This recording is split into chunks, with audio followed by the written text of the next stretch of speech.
Subscribe to our YouTube channel and press the bell icon so that you never miss any video lesson from Rao's IAS Study Circle. Hello and welcome to Daily News Simplified, an analysis of the Hindu newspaper from UPSC perspective. Today we will discuss the Delhi edition of the Hindu newspaper dated 24th June 2020. And the articles that we will discuss today are displayed on your screen. So let us start our discussion.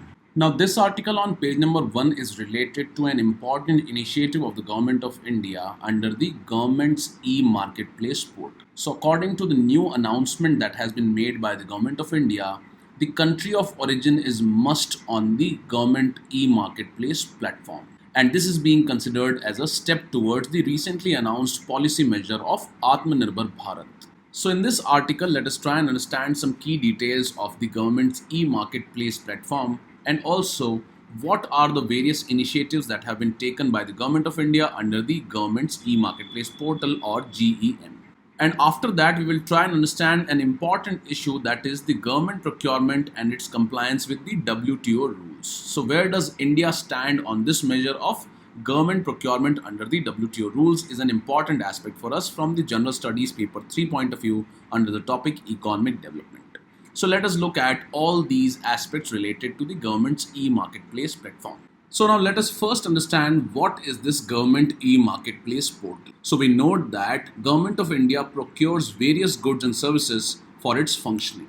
And accordingly, the Government of India has created this dedicated e-market platform for different goods and services which are procured by the government organizations, departments or public sector enterprises. So the Government of India has created the National Public Procurement Portal for procurement of common use goods and services in transparent and efficient manner.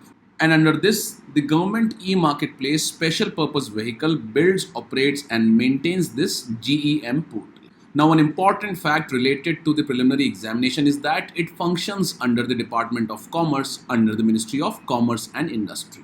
Now, the importance of GEM is that it has facilitated entry of small sellers in public procurement, and it has also helped in implementing the Make in India and MSME purchase preference policies of the government. And purchases that are made through the GEM by the government users have been authorized and made mandatory by the Ministry of Finance by adding rule in the General Finance Rules of 2017. So basically, to streamline the process of public procurement, the Government of India has created this GEM or the Government e-marketplace portal, and it functions under the Ministry of Commerce and Industry. And accordingly, it has helped in furthering Government of India's aim of Make in India and also helping the MSME sector through its purchases. Now, what are the steps that have been taken by the Government e-marketplace portal to promote Make in India and the goals of Atmanirbhar Bharat? So the first step is related to the updation of country of origin. And under this, the GEM portal has made it mandatory for the sellers to enter the country of origin while registering all new products on the portal. Also, the sellers who have already uploaded their products before the introduction of this new feature on GEM have been asked to update the country of origin with a warning that their product shall be removed from the GEM if they fail to update the same. Now, country of origin simply means that if any entity, for example MSME etc., are selling their products on the GEM portal to the Government of India, then they will have to provide the details that in which country has this product been made. And under this, the Government of India will prefer the products which have been made in India. Second important step is the percentage of local content in the products that are being sold on the GEM portal. And accordingly, the sellers on the GEM portal will have to indicate the percentage of local content in their products. Third is the Make in India filter, and this filter will enable the buyers to choose to buy only those products that meet the minimum 50% local content requirement criteria. So this means that the Government of India, through its public purchase or through public procurement under this GEM portal, is trying to promote those products which are being made in India, or those goods and services in which the inputs are mainly created or built in India. And by this, Government of India is trying to promote the goals of Make in India and also the goal of Atmanirbhar Bharat, which means that India does not rely more on the imports from different countries. Now, what are other important initiatives that have been taken by the government's e-marketplace portal? Now, besides promoting the goals of Make in India and Atmanirbhar Bharat, the Government of India is also trying to promote the SC/ST entrepreneurs, and also women through its various initiatives. So in this, the first initiative is related to the Startup Runaway 2.0, or this initiative is related to the startup ecosystem which has been developed in India. So this initiative provides an opportunity for the startups to showcase their innovative products and services to the government buyers and engage in public procurement. So by this initiative, the government of India is trying to promote the startup sector in India. Second initiative is related to the MSME SC/ST entrepreneurs on GEM. And under this, the GEM is collaborating with various stakeholders from micro, small and medium enterprise ecosystem with special focus on entrepreneurs from the scheduled caste and scheduled tribes.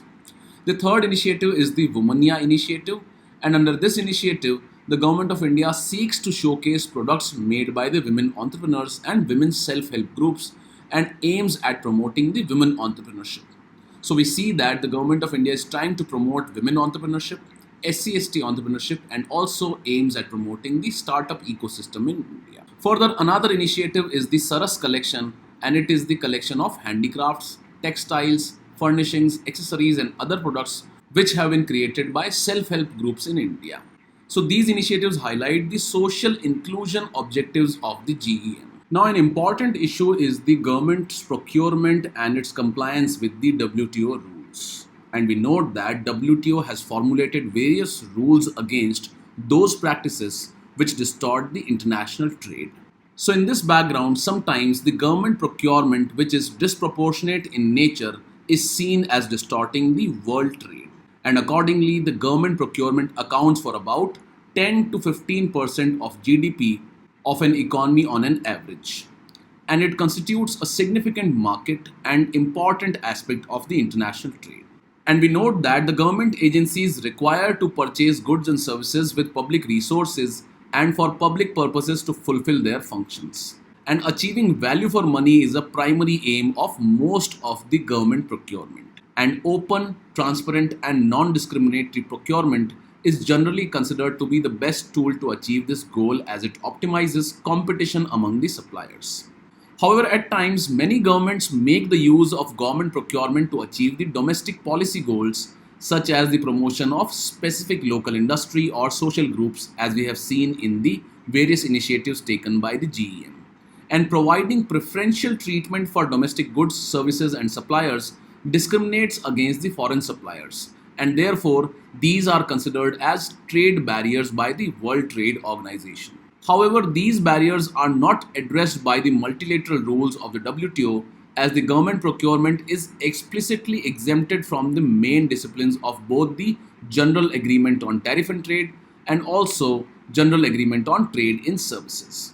So in this background, some members of the World Trade Organization have entered into government procurement agreement under the WTO. And this has been done in order to liberalize the government procurement policy. Now, regarding this government procurement agreement under the World Trade Organization, an important point that is to be noted is that India is not a party to this agreement. However, for those countries which are party to this agreement, this is a binding international treaty. And fundamental aim of this government procurement agreement is to mutually open government procurement markets among its parties. And this agreement establishes rules for open, fair and transparent conditions for the government procurement. And as India is not a party to the government procurement agreement under the WTO, it is not bound by the rules which have been created by this agreement. And as such, it can further its interest under the government procurement policies which are being furthered through the government e-marketplace portal. So these are few important aspects related to the GEM and its compliance with the WTO rules. With this, let's take up the next news article now. Now, this article on page number 15 talks about the impact of H-1B visa curves by the US administration on various stakeholders. And the background is that the US economy has been badly hit by the COVID-19 pandemic, and it has led to an increase in the unemployment rate in the US, which currently stands at about 13%. And in response to this, the Donald Trump administration has decided to restrict the issuance of various categories of non-immigrant work visa, which includes the H-1B visa, for the rest of this year. Now, idea is that by restricting the entry of foreign workers into United States of America, it will promote greater employment opportunities for the US youth population. Now, the impact of such a move by the Trump administration is that it is likely to adversely impact the Indian and the US based information technology companies. So, in this background, in this article, we will try and understand what is this H1B visa and what is its importance for India and the USA based companies. And also, after that, we will look at why is there an opposition to the H1B visa regime in USA and what is its likely impact for various stakeholders. And this can be an important aspect for us from General Studies paper 3 under the topic economic development. So now what is this H1B visa? So this H1B visa is a special form of non-immigrant work visa, and it enables the companies which are based in the USA to temporarily employ the foreign employees for the specialized job designation. So accordingly, these companies can hire the non-residential workers in these specialized occupations like architecture, engineering, mathematics, science, and medicine, which require technical expertise. Further, the students who are pursuing their higher education in the United States of America can also get H1B visas to work in USA after their graduation. And apart from the H1B visas, the US government also issues L1 visas, which allows the companies to transfer highly skilled workers to United States of America to work for a certain limited duration. Now, what is the importance of the H1B visa for India and the USA companies? Now, we note that there has been rapid growth in information technology across the globe. And accordingly, this rapid growth of technology and internet during the 1990s increased the demand for highly skilled workforce in United States of America. And the number of Indians entering the USA on the H1B visa increased steadily after 1990s. And presently, the Indian nationals receive nearly 70% of the 85,000 H1B visas which are issued every year. And these Indians are hired in USA by both India-based companies, for example, Infosys, TCS, Wipro, etc., as well as the US-based companies like Google, Amazon, Microsoft, etc. So what are the benefits? So the benefit is that the US based companies are able to have access to highly skilled workforce from India at a relatively lower wage. And we know that the India based IT companies are mainly export oriented and they get number of work contracts from the United States of America. And these IT companies are able to send their employees from India to USA to work on the client side for a temporary period through these H1B visas. Now, the cost of hiring Indian workers is much lower as compared to hiring American workers for the Indian IT companies. And hence, the H1B visa significantly reduces their operating costs and also enables the Indian companies to efficiently manage their employees and improve their productivity. Further, it provides employment opportunities to highly skilled Indians to work in United States of America.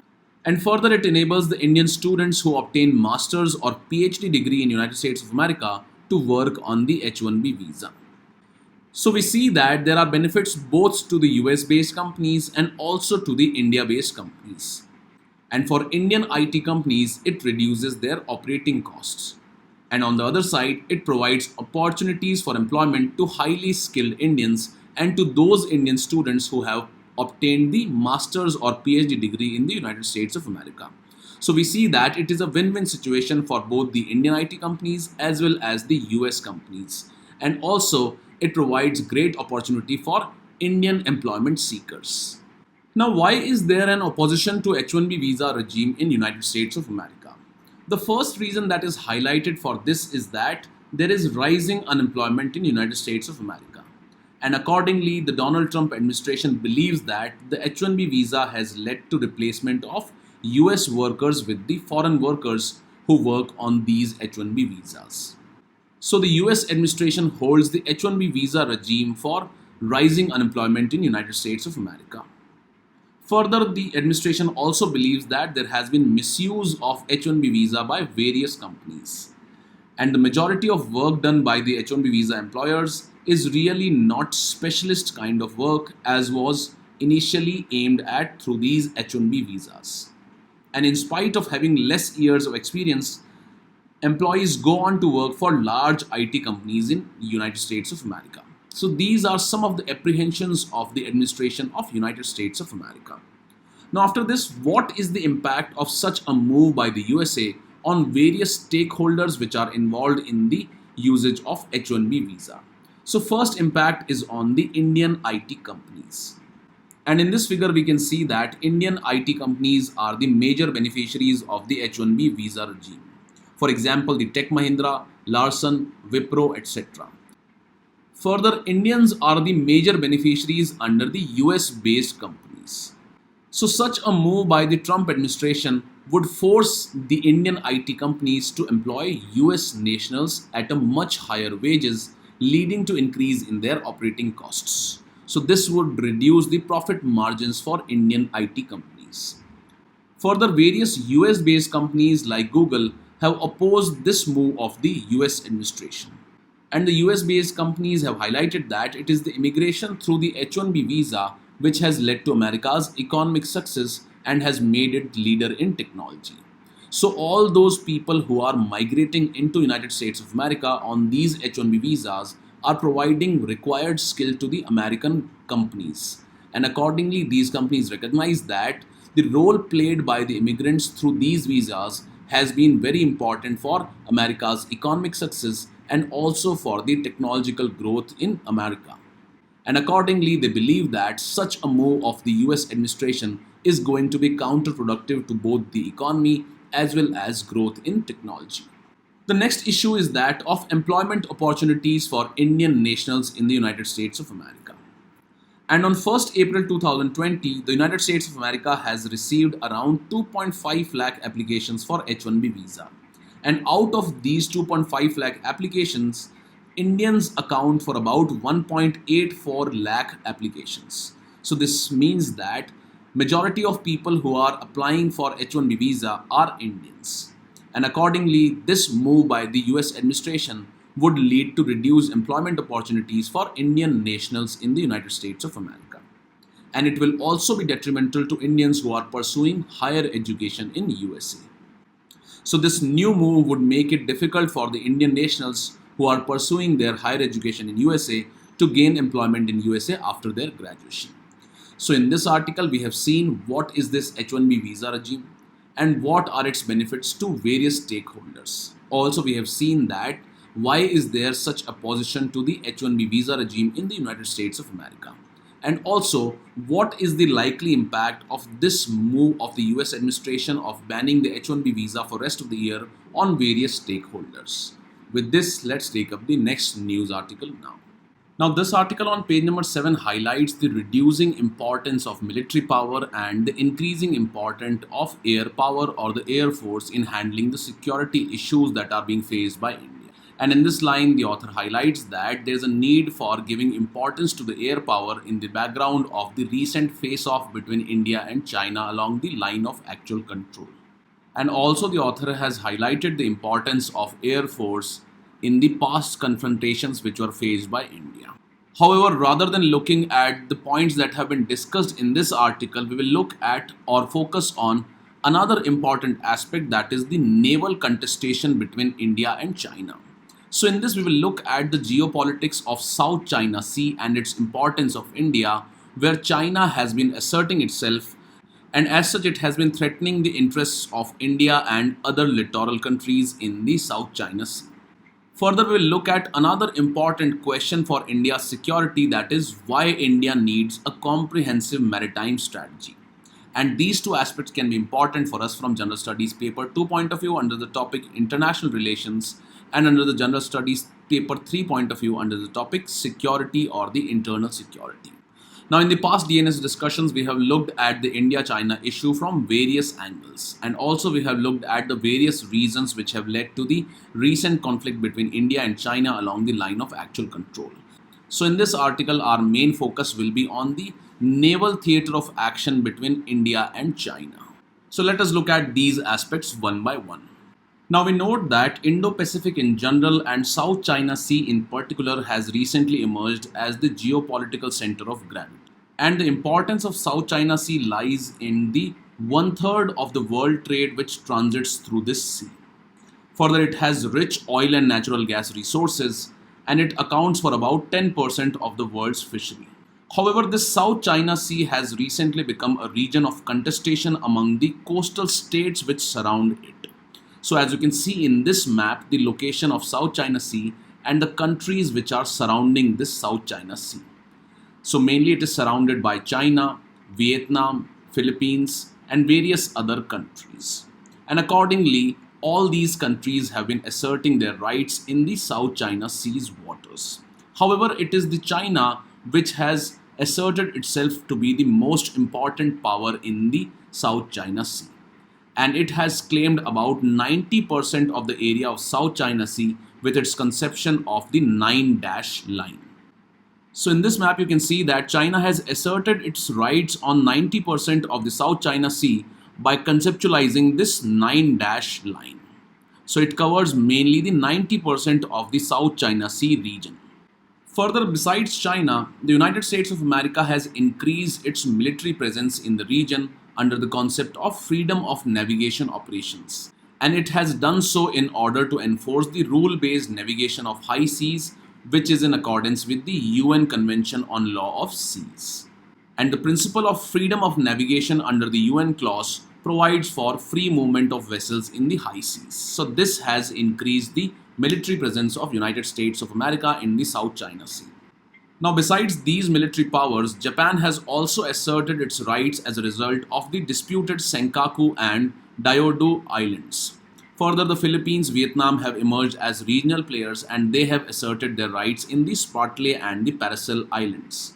So in this map, you can see all these important locations which have been contested amongst various countries. So for example, the Pratas Island, the Paracel Island, the Spratly Islands, the Scarborough Shoal, and the Senkaku and the Diaoyu Islands. So all these locations are important for us from the preliminary examination point of view.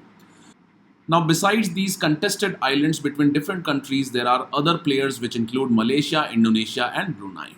Now, what is the power game that is going on in the South China Sea? So we see that Indo-Pacific has emerged as the center of gravity of geopolitics, and the United States of America has increased its presence in region both in terms of economics and the military presence. Further, China in the past decade has challenged the hegemony of US in the region by asserting its dominance through the 9-dash line, claiming the South China Sea to be its territorial waters. And China has also increased its military presence, which has resulted in confrontations with the littoral states like the Vietnam, Philippines, Malaysia, etc. Now, in this background, various concerns have been raised regarding the future of Indo-Pacific region because of the transformation of relationship that is going on between US and China because of the assertion of China in the South China Sea. Further, the Chinese assertion is visible in its ballistic missile tests which were conducted recently in the South China Sea. Now, due to the impact of COVID-19, US might reduce its presence in the South China Sea, which will further embolden China's intentions. So in this power game that is going on between South China Sea and the transformation in the power game which is being witnessed because of the COVID-19 pandemic in this sea, let us look at its relevance for India. Now, India and Southeast Asian countries, mainly which are part of the ASEAN, have always treated the South China Sea as a global common. And accordingly, the Chinese claim on the South China Sea as its territorial waters does not stand the scrutiny of the global commons. Further, it has acted as an important sea lane of communication historically, and India had its trading presence from Kedah in Malaysia to Quanzhou in China. Further, we note that India's trading relationship and partnership with the ASEAN countries has been increasing. So in this background, the security of South China Sea is very important for India's interests. And we note that nearly $200 billion of our trade passes through the South China Sea.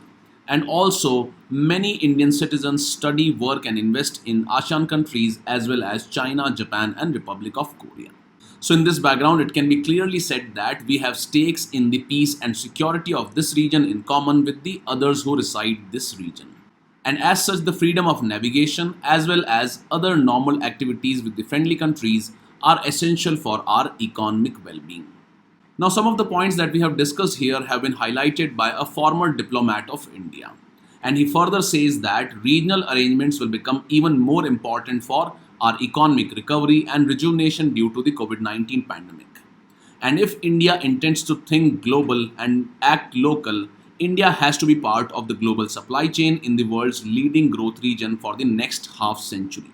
And for this, India needs to play a proactive role in regional arrangements like the Regional Comprehensive Economic Partnership. And because the value of such agreements goes beyond the economic gains that they generate for India or the region. So, this means that India needs to be a part of the various regional arrangements, and they can be very important for India in pursuing its interests in the region, and especially in the South China Sea, which is a very important region for India from its security, both economic as well as territorial.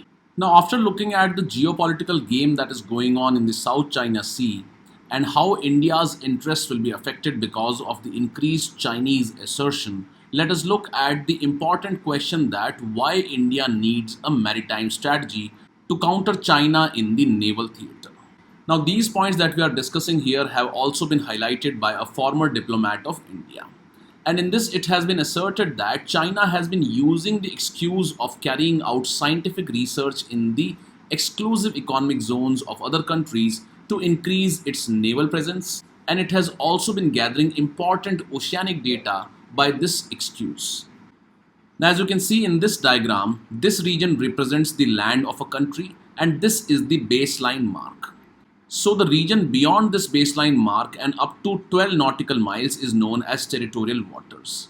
And beyond this, for further 12 miles, it is known as the contiguous zone.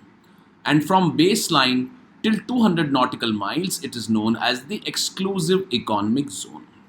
Now, as far as the rights of the countries in these areas are concerned, the nations have sovereign rights over the territorial waters.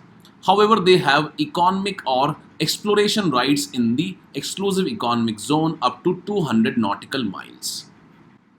So accordingly, China has been using the excuse of carrying out scientific research in the exclusive economic zones of different countries. However, by doing so, it has been increasing its naval presence and gathering important oceanic data. And it has done the same thing in South China Sea, and we see that it has started claiming 90% of the waters of South China Sea by conceptualizing the 9-dash line. Further, China has also been increasing its maritime survey missions in the Indo-Pacific regions. And in this background, let us look at some recent instances where China has been asserting in the maritime region. So in recent past, Indian Navy has interdicted Chinese maritime research and survey vessels that had entered our exclusive economic zones and continental shelf area without our prior consent. Further, Australia has also raised concerns about the Chinese marine research ship of studying the submarine routes from Australia into the South China Sea. And also Chinese research vessels have been spotted in the southern region of the Andaman and Nicobar Islands of India. Further, the Chinese Navy, which is also known as the PLA Navy or the Plan, its intelligence gathering ships have sailed our coastline to gather information on the naval facilities and ships. So these are few issues that have been highlighted or recent instances which have been highlighted by a former diplomat of India regarding the increasing Chinese naval presence and also its assertion in the maritime domain. Now, in doing so, China has exploited various provisions of the UN Clause or UN Convention on Law of Seas. So the UN Clause says that the military vessels have right to innocent passage to traverse the territorial sea of a coastal state without entering the internal waters, so long as they are not prejudicial to the peace, good order and security of the coastal state. However, China has been exploiting this right of innocent passage to gather information regarding the oceanic data and also important strategic locations. And regarding this, concerns have been raised by various coastal countries. So now, what are the threats which are posed by the Chinese presence? So it has been argued that in the coming 12 to 24 months, the Chinese could step up their efforts to secure significantly improved data in the seas between the Malacca Straits and the Djibouti and in Bay of Bengal and Arabian Sea. And you might be knowing that the Malacca Strait is one of the important choke points in the Indian Ocean and the Pacific region. Further, the Chinese might try to send another survey vessel without our permission into the exclusive economic zone. And we have seen that recently India had interdicted a Chinese vessel which entered our exclusive economic zone without our prior consent. Further, China might deploy unmanned underwater drones in our exclusive zone or economic exclusive zone. And further, the Chinese Navy might send intelligence gathering ships in our coastal areas by exploiting the various provisions of the UN clause, that is, the innocent passage by naval vessels, which are permissible under the relevant provisions of the UN clause, like the freedom of navigation operations, as we have learned. So, now all these instances and the threats which are posed by the Chinese presence highlight that India also needs to focus on a maritime strategy. So presently we have the necessary capacity to monitor and interdict survey vessels well before they enter our exclusive economic zone. However, there is a need for developing a comprehensive underwater or maritime domain awareness strategy.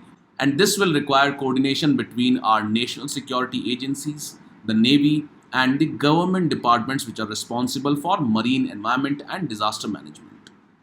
However, there is a need for collaboration with the like-minded countries which share our concern. So in these two discussions, we have seen the importance of the naval domain or the maritime domain for India. And in this, we have seen some of the threats which are posed by the Chinese presence in the South China Sea and how it impacts the interest of India. And also we have seen that China has been increasing its presence in the exclusive economic zones of various coastal countries, and it will be challenging India in the near future. So in this background, India also needs to focus on the maritime domain and develop a comprehensive maritime strategy. And all these points that we have discussed here were highlighted by a former diplomat of India. And that is why they become important for us from the exam point of view and also provide us a different dimension on the India-China issue. With this, let's take up the next news article now. Now, this article on page number 6 talks about the interrelationship between the food security and the farmers' welfare. And we note that recently the government of India has announced various agricultural reforms. And these include the amendment in the Essential Commodities Act, the Model Agriculture Produce Livelihood Marketing Act 2017, and also the Facilitative Framework for Contract Farming. And besides this, there have been various other important initiatives which were announced in the recent economic reforms. And we note that presently the agriculture faces several challenges in the form of unseasonal rain, hailstorms, etc. And also, it has been adversely impacted by the recent locust attacks. Further, we note that farmers have not been able to repay the loans because of reduced profit margins and increasing input costs in the agriculture. And despite the government of India's announcement for increasing the minimum support price for various crops in India, it has not been able to increase the profitability or the income margins for the farmers. Now, most of the points in this article are not very important for us from the exam point of view. However, in this regard, you should go through the DNS of 4th June 2020, in which we have done a detailed analysis of the agricultural reforms in India. And in that discussion, we have discussed about the various recently announced agricultural reforms by the Government of India under the economic stimulus package to control the economic impact of COVID-19 pandemic. In this, we have discussed about the amendments to the Essential Commodities Act and how it impacts the agricultural marketing for the farmers. Further, we have discussed about the Model Agricultural Produce and Livelihood Marketing Act 2017 and also various issues related to agricultural marketing in India. Further, we have discussed about the recently announced contract farming and also various initiatives for marketing like the ENAM portal, the PM Asha and the farm producer organizations. So it is very important for you to go through this DNS video to understand the various reform measures which have been announced to improve the agriculture sector in India. So do go through the DNS of 4th June 2020 to understand these aspects. So with this, we conclude today's discussion. Now let's take up the question for the day.